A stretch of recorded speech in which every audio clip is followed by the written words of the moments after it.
माझ्या बायकोची धाकटी बहीण दिसायला खूपच सुंदर आणि गोरीपान होती. ती जिथे जिथे जायची तिथे सगळे तिच्याकडे टकामका बघायचे. एक दिवस माझ्या बायकोची तब्येत अचानकच बिघडली होती. त्यामुळे मी माझ्या मेहुणीला तिची काळजी घेण्यासाठी आमच्या घरी बोलवून घेतलं. ती माझ्याकडे विचित्र नजरेने बघायची आणि स्मितहास्य करायची आणि कोणत्या ना कोणत्या बहाण्याने माझ्याजवळ येण्याचा प्रयत्न करायची. एकदा तर माझी बायको घरी नसताना ती माझ्याजवळ आली आणि तिने तर मला चक्क मी शहरात नोकरी करत होतो. घरी मी आणि माझी बायको आम्ही दोघेच राहत होतो. माझे आई वडील गावाकडे राहत होते. गावाकडे आमची खूप मोठी शेती होती. माझा मोठा भाऊ आणि त्याची बायको सुद्धा गावाकडे माझ्या आई वडिलांसोबत राहत होते. माझा मोठा भाऊ जास्त शिकलेला नव्हता, त्यामुळे तोही त्यांच्यासोबत शेती करत होता. माझं नवीनच लग्न झालं होतं आणि एका वर्षानंतर माझी बायको गरोदर राहिली होती. लग्न झाल्यापासून आतापर्यंत मी तिच्यासोबत खूप आनंदी होतो आणि आज देखील तिने मला खूपच आनंदाची बातमी दिली होती. पण डॉक्टरांनी सांगितलं होतं की माझ्या बायकोला आता पहिले 3 महिने बेड रेस्ट घ्यावा लागणार आहे, कारण तिची तब्येत खूपच नाजूक होती आणि तिला जर काही त्रास झाला तर तिचे मिसकॅरेज होण्याची शक्यता आहे. मला आता कळत नव्हतं की मी आता नेमकं काय करू, कारण माझी आई आणि वहिनी इकडे येऊ शकत नव्हत्या, कारण माझ्या वहिनीला 2 मुलं होती आणि ती शाळेत जात होती. त्यामुळे त्यांना सोडून तिला इकडे येणं शक्य नव्हतं आणि माझी आई आता थकलेली होती. तिचीच काळजी घेण्याची आता गरज होती. मी विचार करत होतोच की इतक्यात माझ्या बायकोला तिच्या आईचा फोन आला आणि ती माझ्या बायकोची विचारपूस करू लागली. तर माझ्या बायकोने तिला डॉक्टरांनी जे काही सांगितलं होतं ते सर्व काही सांगितलं आणि म्हणाली, आता आम्हाला काळजी वाटू लागली आहे की पुढचे 3 महिने आम्ही कसे घालवू, कारण मला तर बेडवरून खाली उतरता येणार नाही आणि माझा नवरा देखील दिवसभर जॉबवर जातो. तू माझी काळजी घेण्यासाठी 3 महिने येऊ शकतेस का? तर तिची आई म्हणाली की 3 महिने तर मी तुझ्याकडे येऊ शकत नाही, पण एक काम करते, मी अंजूला तुझ्याकडे पाठवून देते. तसेही तिची आत्ताच 12वी झाली आहे, त्यामुळे तिचं कॉलेज सुद्धा लेट सुरू होईल. ती तुझी खूप काळजी घेईल. आईचं बोलणं ऐकून तर माझ्या बायकोने तिला लगेच होकार दिला आणि म्हणाली की हो चालेल, तू अंजूला माझ्याकडे पाठवून दे. माझी बायको तर खूप आनंदी झाली होती, कारण तिची छोटी बहीण तिच्याकडे एवढे दिवस राहण्यासाठी येणार होती. पण मला मात्र चिंता वाटू लागली होती, कारण मला तिच्या बहिणीचा स्वभाव माहीत होता. खरं तर लग्नाअगोदर मी जेव्हा माझ्या बायकोला बघण्यासाठी तिच्या घरी गेलो होतो तेव्हा माझ्या बायकोपेक्षा माझी मेहुणीच अंजूच जास्त नटली होती आणि माझ्या बायकोपेक्षा तीच जास्त पुढे पुढे करत होती. ती मला सारखी विचित्र नजरेने चोरून बघायची आणि हसायची. माझं लग्न ठरल्यानंतर लग्नाची तारीख ही 6 महिन्यानंतरची होती, पण मी माझ्या जॉबमध्ये बिझी असायचो आणि माझी बायको स्कूल टीचर असल्यामुळे ती तिच्या कामात बिझी असायची.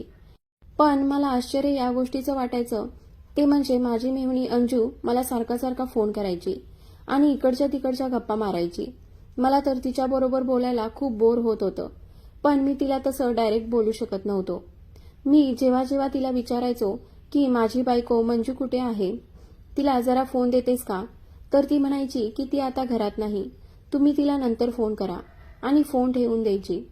माझा जॉब आणि माझ्या बायकोचं माहेर एका शहरात असल्याने मंजूच्या घरचे मला सारखे जेवणासाठी त्यांच्या घरी बोलवायचे. मी त्यांच्या घरी जायचो तर मंजूपेक्षा अंजूच मला काय हवं आणि काय नको ते बघायची. मला तर मंजूसोबत बोलण्यासाठी वेळ देखील मिळायचा नाही. पण लग्नानंतर मात्र अंजूने मला जास्त फोन केला नाही आणि माझ्याशी जवळीक साधण्याचा प्रयत्न देखील केला नाही. पण आता मात्र मला खूप टेन्शन आलं होतं. मला ते लग्ना अगोदरचे दिवस आठवत होते, जेव्हा अंजू माझ्याकडे बघून विचित्र चाळे करत असायची. आता मी ठरवलं होतं की अंजूकडे जास्त लक्ष द्यायचं नाही. दुसऱ्या दिवशी अंजू आमच्या घरी आली. त्या दिवसापासून तिने घरची सर्व कामे करायला सुरुवात केली होती. ती माझ्या बायकोची खूप काळजी घेत होती. तिला काय हवं आणि काय नको ते सगळं बघायची आणि ती जेवणही खूप छान करत होती. तिच्या हाताला अगदी माझ्या बायकोच्या हाताची चव होती. एकदा आम्ही तिघेही जेवायला बसलो होतो तेव्हा मी अंजूच्या जेवणाची तारीफ केली. मी तिला म्हणालो की इतक्या कमी वयात तू किती छान जेवण बनवतेस. तर तिला माझ्या बोलण्याने खूपच आनंद झाला आणि ती मला म्हणाली की आता बघाच भाऊजी, मी तुम्हाला रोज रोज कसे वेगवेगळे पदार्थ बनवून खायला घालते ते खाऊन तर तुम्ही माझ्या ताईला विसरूनच जाल. तिचं हे वाक्य ऐकून तर मी तिच्याकडे हैराण होऊन पाहू लागलो होतो. पण माझ्या बायकोला मात्र तिच्या बहिणीचं खूपच कौतुक वाटत होतं अंजूने हळूहळू सगळं घर स्वतःच्या ताब्यात करून घेतलं होतं. सगळ्या वस्तू तिला हव्या तशा ठेवल्या होत्या. माझी बायको तर काही करू शकत नव्हती. त्यामुळे ती म्हणू लागली की अंजू, तू इथे आहेस तोपर्यंत तुला जसं सोयीस्कर वाटेल तसं तू करू शकतेस. मला माझ्या बायकोसोबत वेळ घालवायचा होता. कारण गरोदरपणात बायकांना सगळ्यात जास्त नवऱ्याच्या प्रेमाची गरज असते. त्या दिवसात नवऱ्याने त्यांना वेळ द्यावा आणि त्यांची विचारपूस करावी आणि त्यांची काळजी घ्यावी असं त्यांना वाटत असतं. पण अंजू काही ना काही बहाणा काढून आमच्या रूममध्ये येत होती आणि आमच्या गप्पांमध्ये मिक्स होऊन जात होती. त्याच्यामुळे आम्हाला तर कसलीच प्रायव्हसी मिळत नव्हती. असं तसं करत 3 महिने कधी निघून गेले कळलंच नाही. मग माझ्या बायकोला मी डॉक्टरांकडे घेऊन गेलो. तर डॉक्टर म्हणाले की आता मंजू चालू फिरू शकते आणि तिला आता थोडाफार व्यायाम करण्याचीही गरज आहे. तुम्ही त्यांना रोज फिरायला घेऊन जात जा. डॉक्टरांचं ते म्हणणं ऐकून तर मला थोडं बरं वाटत होतं. मी माझ्या बायकोला मंजूला म्हणालो की आता आपण अंजूला तिच्या घरी पाठवून देऊ. तर ती मला म्हणाली की कालच मला अंजू म्हणत होती की मला इथून आपल्या घरी जायची इच्छा होत नाही आणि तिने कॉलेजचं ऍडमिशन पण आपल्या जवळच्या कॉलेजमध्ये घ्यायचं ठरवलं आहे. त्यामुळे आता ती इथेच राहणार आहे. मी बरी तर झाली आहे, पण अजून माझ्या तब्येतीची काळजी घेण्याची खूप गरज आहे. त्यामुळे राहू दे तिला अजून थोडे दिवस इकडेच. माझ्या बायकोचं बोलणं ऐकून तर माझा मूडच ऑफ झाला होता. कारण मला तर अंजू कधी एकदा तिच्या घरी निघून जाते असं झालं होतं. मी एक एक दिवस मोजून कसे तरी 3 महिने काढले होते. पण आता आमच्याच घरात ती राहणार होती. मग मी मनात विचार केला की अजून 6 महिने तरी माझ्या बायकोची काळजी घ्यावीच लागणार आहे. त्यामुळे असू दे तिला थोडे दिवस इकडेच. ज्यावेळी माझ्या बायकोची डिलिव्हरी होईल तेव्हा मला बायकोला तिकडे सोडून यावंच लागेल. तेव्हा मात्र तिला सुद्धा माझ्या बायकोसोबत तिकडे जावं लागेल. एक दिवस मला बायको म्हणाली की मला घरात राहून राहून खूप बोर होत आहे. मला कुठेतरी बाहेर घेऊन चला. मग मी तिला म्हणालो की आपण मूव्ही बघायला जाऊयात. तर ती खूप खुश झाली. पण ती म्हणाली की आपण अंजूला पण आपल्यासोबत घेऊन जाऊयात. तेव्हा मी हैराण होऊन तिच्याकडे पाहू लागलो. मला तिला नकार द्यायचा होता, पण मला तिला दुखवायचंही नव्हतं. मग आम्ही तिघेही मूव्ही बघायला गेलो. थिएटरमध्ये अंजूने तर कमालच केली. ती मंजूच्या बाजूला न बसता माझ्या बाजूला येऊन बसली. आता मी त्या दोघींच्या मध्ये बसलो होतो. पण हैराण करणारी गोष्ट ही होती की माझ्या बायकोचं सर्व लक्ष मूव्हीकडे होतं आणि माझी मेव्हणी मात्र मला कसल्या ना कसल्या बहाण्याने स्पर्श करण्याची एकही संधी सोडत नव्हती. मला खूप अवघडल्यासारखं वाटत होतं.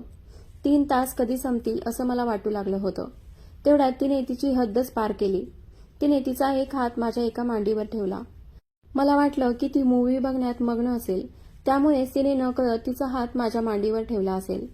नंतर ती तिचा हात माझ्या मांडीवर फिरवू लागली आणि अधूनमधून माझ्याकडे तिरक्या नजरेने बघून गालातल्या गालात हसू लागली.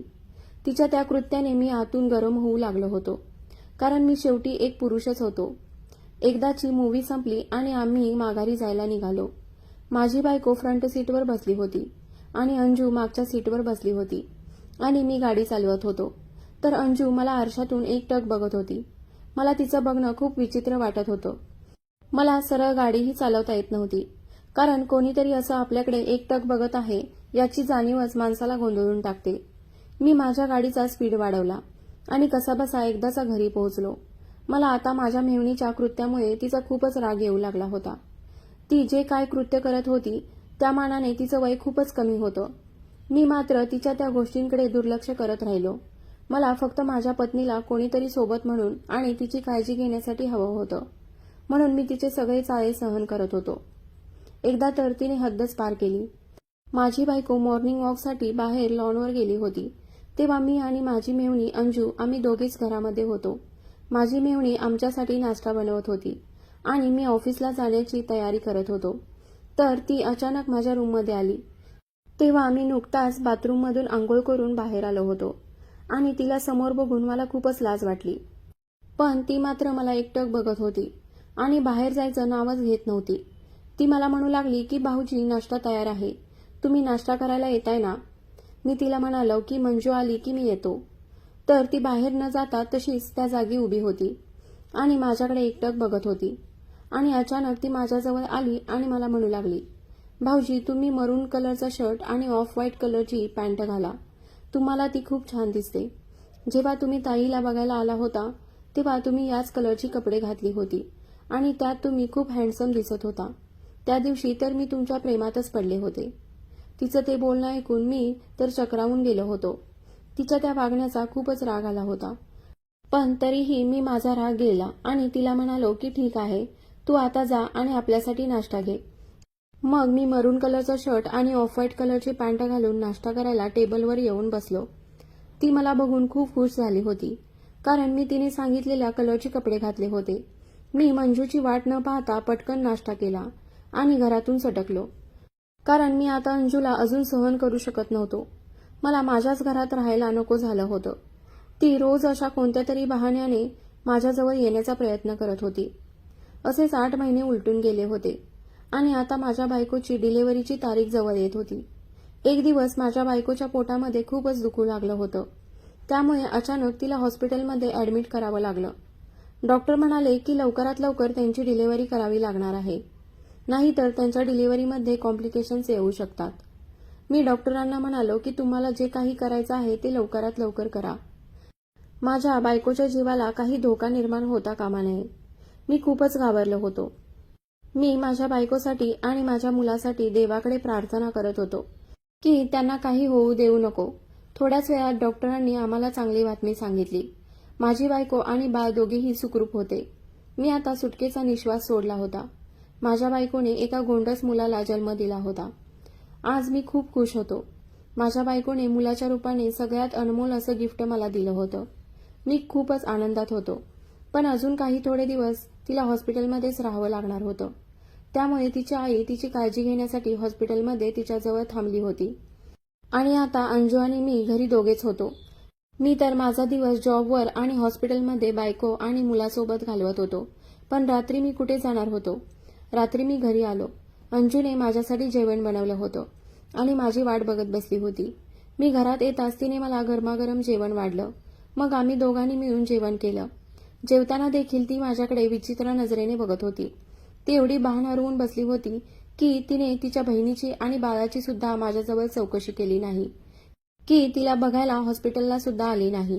मी पटपट माझं जेवण उरकलं आणि माझ्या रूममध्ये गेलो, तर ती देखील माझ्या मागोमाग माझ्या रूममध्ये आली. तिला बघून मी आश्चर्यचकित झालो. तिला आता रान मोकळं होतं, कारण घरात तिच्या आणि माझ्याशिवाय कोणीच नव्हतं. ती माझ्याजवळ आली आणि माझा हात तिच्या हातात घेतला आणि मला म्हणू लागली की भाऊजी, तुम्ही मला खूप आवडता. मला खरं खरं सांगा, तुम्हाला पण मी आवडते ना? म्हणूनच तर तुम्ही त्या दिवशी माझ्या आवडीच्या कलरचा ड्रेस घातलात ना? तुम्हाला देखील माझा स्पर्श आवडतो ना? आणि म्हणूनच तुम्हाला त्या दिवशी मूव्ही बघताना मी केलेला स्पर्श आवडत होता. मला आजची रात्र तुमच्या मिठीत झोपू द्या. मी तुमच्या प्रेमासाठी खूप दिवस वाट पाहिली आहे.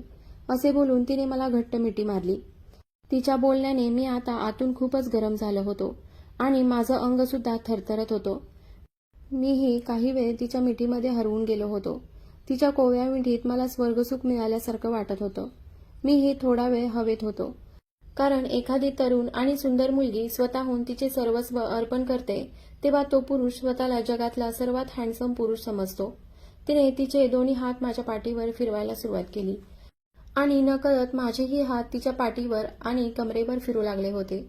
तशी ती खूपच सुंदर आणि भरलेली होती की कोणीही सहज तिच्या जाळ्यात अडकू शकेल अशी.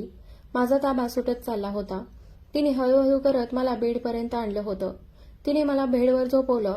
आता मी खाली आणि ती माझ्यावर होती आणि मी तिच्यासोबत काही करणार तेवढ्यातच माझा फोन वाजू लागला आणि मी भानावर आलो. तो फोन माझ्या बायकोचा होता. माझ्या बायकोचा आवाज ऐकताच मी पूर्ण शुद्धीवर आलो. मी तिला माझ्यापासून दूर ढकलून दिलं आणि माझ्या बायकोबरोबर फोनवर बोलण्यासाठी घराबाहेर पडलो. आता मी खूपच घाबरलो होतो. थोडा वेळ माझ्या बायकोसोबत बोलून झाल्यावर मी फोन ठेवून दिला आणि विचार करत खाली गार्डनमध्ये बसलो. मी विचार करत होतो की माझ्याकडून किती मोठी चूक झाली असती. मी माझ्या बायकोला तोंड दाखवण्याच्या लायकीचा देखील राहिलो नसतो. माझ्या बायकोने मोठ्या विश्वासाने तिच्या बहिणीला माझ्यासोबत घरात ठेवलं होतं. जर तिचा फोन आला नसता तर माझ्याकडून किती मोठं पाप झालं असतं.